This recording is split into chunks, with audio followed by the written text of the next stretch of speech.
इसलिए हम ये चाहते हैं, आवाज उठाओ, संवैधानिक दायरे में जो आपको कॉन्स्टिट्यूशन ने हक दिया है उस आधार पर अपनी आवाज उठाओ और कम से कम प्रेशराइज तो करो सिस्टम के तहत। इसलिए कि ये मामला मुस्लिम पर्सनल लॉ का मामला है, ये मामला मेरी बेटियों के पर्दे का मामला है। जब मेरी हिंदू बहन तिलक लगा करके स्कूल में जा सकती है तो हमारी मुस्लिम बहन हिजाब लगा के क्यों नहीं जा सकती है? इस सवाल का जवाब दो। जब मेरा सिख भाई पगड़ी पहन के जा सकता है तो मेरी मुस्लिम बहन, अरे लंदन में जो चर्च के स्कूल है, चर्च का स्कूल है, रिलीजियस स्कूल है, वो उस स्कूल में इजाजत है कि मुस्लिम औरत हिजाब के साथ जा सकती है, तो मेरे भारत में मेरी बेटी को इजाजत क्यों नहीं है कि वो हिजाब के साथ जाए? के लिए सिक्योर इंटर कॉलेज बनाएंगे, सिक्योर, जिसमें पढ़ाने वाली भी हिजाब के साथ, पढ़ने वाली भी हिजाब के साथ। अच्छा, दूसरा, जब हमारे भारत का संविधान हमें इजाजत देता है कि हमें ये इजाजत दी है, यानी हमारे कॉन्स्टिट्यूशन में फ्रीडम ऑफ रिलीजन है, इसी तरह से फ्रीडम ऑफ एक्सप्रेशन है, फ्रीडम ऑफ कॉन्शियस है, इसी तरीके से राइट टू चॉइस भी है। पुट्टू स्वामी के जजमेंट में कोर्ट ये कह चुका है कि पर्सन की, इंडियन सिटीजन की क्या चॉइस है, वो क्या पहनना चाहता है, क्या खाना चाहता है, ये उसका प्राइवेसी मैटर है, ये उसका इंटरनल मैटर है। इसमें आपको दखल अंदाजी करने की जरूरत नहीं है। मगर उन्हें हम कैसे समझाएं जो फ्रीजों में भी गोश्त तलाश करते हैं? उन्हें कैसे समझाएं हम? उन्हें कैसे बताएं कि हमारे फ्रीजों में गोश्त मत देखो, हमारे घरों की प्राइवेसी के मैटर में इंटरफियर ना करो। इससे ना तो पेट्रोल डीजल के दाम कम होंगे, ना महंगाई कम होगी। इस तरह से टॉर्चर करने से तुम्हारे मुद्दे सोल्व नहीं होंगे, बल्कि हमें छोटा भाई समझो। तुम तो बड़े हो ही, हमारी उंगली थाम के चलो ताकि हम भारत ही में विश्व गुरु बन जाएं और हमारी ताकत इतनी बड़ी हो कि रशिया भी हमारे आगे झुके और अमेरिका भी हमारे आगे झुके। भारत की दूसरी सबसे बड़ी आबादी को जाहिल देखने का सपना देखने वालों, इतनी बड़ी आबादी को जाहिल रख करके कैसे तरक्की करोगे ये बताओ? किस तरह से तरक्की करोगे ये समझाओ। हमारे पहनावे से आपको एतराज, हमारे मदरसों से आपको एतराज, हमारे कल्चर से आपको एतराज, हमारी टोपियों से आपको एतराज, हमारी बहनों की एजुकेशन से आपको एतराज। आखिर प्रॉब्लम क्या है आपको? कोर्ट में जाकर के हम जब केसेस लड़ें तो वहां पर भी बड़ी हमें मायूसी होती है। हम कुछ नहीं कहेंगे, लेकिन इतना जरूर कहेंगे, we respectfully disagree with the Karnataka high court judgement on hijab, it is my constitutional right. ये तो मुझे अधिकार है। और जहां तक हमारे दलाइल की बात है तो हमारे हक में दलाइल पे दाद मिलती है।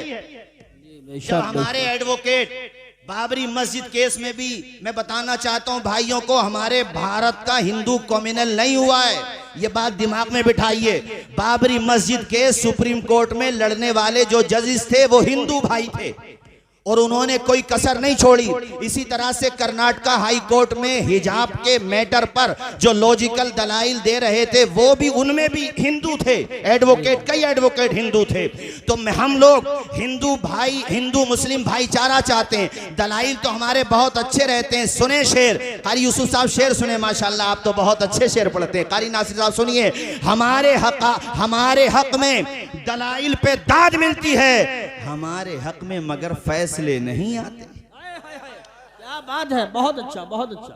दलाइल पे दाद तो मिलती है, फैसले नहीं, लेकिन फैसले नहीं आते। आप मेजॉरिटी हैं, हम इज्जत करेंगे, आपको बड़ा भाई कहते हैं, हम आपकी रिस्पेक्ट करते हैं, हम भूले नहीं हैं। जब भारत में आजादी का सफर चल रहा था और यहाँ पर आजादी की जो लड़ाई थी, उस मौके पर अयोध्या में एक मुस्लिम थे, एक नॉन मुस्लिम थे।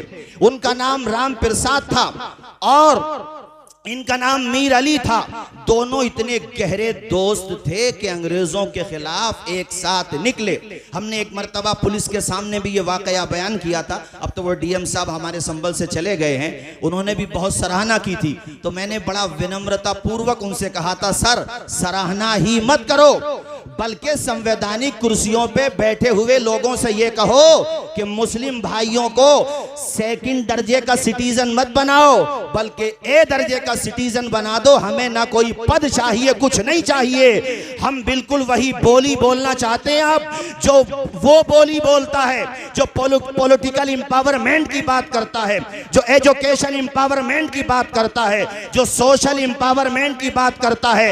ओबरी, रचैटा, जोया और अल्लाह आपका भला करे, ये तलवार शहबाजपुर आसपास से दर्जनों गांवों से, दर्जनों कस्बात से तशरीफ लाए हुए मेरे भारतीय मुसलमानों, अब तुम्हें भी सोचना पड़ेगा अपने बच्चों के फ्यूचर के लिए। मैंने बहुत दफा कहा, और इसको सिर्फ तकरीर के तौर पे मत समझा करो, इसको सिर्फ रस्मी जलसे के तौर पे मत समझो, बल्कि बरगे हिना पे लिखता हूं दर्द दिल की बात, शायद के उतर जाए दिलरुबा के हाथ में। ऐ मेरे भाइयों, ये दर्द के साथ कह रहा हूं आप लोगों से कि अब अपने बच्चों के हाथों में कलम दे दो, इन बच्चों को तालीम याफ्ता बना दो, इन बच्चों से दौलत कमवाने के लिए बाहर मत भेजो, बल्कि इन बच्चों से कहो बेटा तुम्हें डिग्रियां हासिल करना है, ताकि हमारे ओबरी के अंदर कम से कम एक तो हाई कोर्ट का जज होना चाहिए।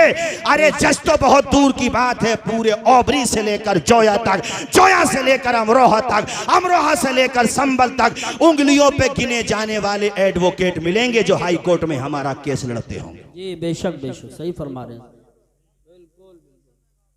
और इदारे तो जो दे रहे हैं, क्या देंगे ये इदारे? हजरत, अच्छा इदारे तो अपना रूल अदा कर ही रहे हैं। भाई मौलाना लोग मौलाना ही तो बनाएंगे। जो एडवोकेट बन रहे हैं उनकी जिम्मेदारी है कि वो बच्चों को लॉयर बनाए, उनकी सहायता करें, उनकी सपोर्ट करें। और जो हमारे पॉलिटिशियन हैं उनसे भी अर्ज करेंगे हम तो तुम्हारी भी बड़ी इज्जत करते हैं, मगर ये क्या बात हुई कि सत्ता होगी तो काम होगा, उसके बाद इस जनता की उंगली पकड़ के कौन चलेगा ये बताओ। बिल्कुल बिल्कुल। पर्दे के हवाले से मेरे जातिगत मतभेद किसी से नहीं है। संभल के सारे लोग हमें इज्जत देते हैं, हमसे मतलब हमारे उलमा को, और खास तौर पे बेचारे मेरे लिए तो बहुत बहुत सम्मान देते हैं, सबकी इज्जत करता हूं मैं। लेकिन मैं ये पूछता हूं कि पर्दे के हवाले से सिर्फ एक ही आवाज क्यों उठी, ये बताओ मुझे। वाह वाह वाह वाह वाह वाह वाह, बहुत खूब। हम ये चाहते हैं हम अपने वहां इलाके में मुरादाबाद की बिरयानी ही का टेस्ट चखते रहें बस। मौलाना अफसर साहब, बहुत बड़ी समस्या हो जाएगी अगर मुरादाबाद की बिरयानी के साथ हैदराबाद की बिरयानी भी चलने लगी तो। और मैं बताना चाहता हूं अपने हिंदू भाइयों को भी कि तुम किन हाथों में खेल रहे हो। अरे अपने वेद पढ़ो, अपने ग्रंथ पढ़ो, अपनी किताबें पढ़ो। क्या तुमने अपनी धार्मिक किताबों में नहीं पढ़ा है कि जिसे हम पर्दा कहते हैं उसे तुम घूंघट कहते हो? और जिस तरह से हमारी मजहबी किताबों में पर्दे का तसव्वुर है, तुम्हारे वेदों में, तुम्हारे ग्रंथों में पर्दे का तसव्वुर मौजूद है, मगर न जाने तुम किन हाथों में चले गए। आओ पलट के आ जाओ, हमसे दोस्त करो, हम तुम्हारे दुश्मन नहीं हैं, हम तुम्हारे दोस्त हैं, हमसे प्यार करो। ये रिश्ता मोहब्बत कुछ इस तरह निभाओ, कुछ हम कदम बढ़ाएं, कुछ तुम कदम बढ़ाओ।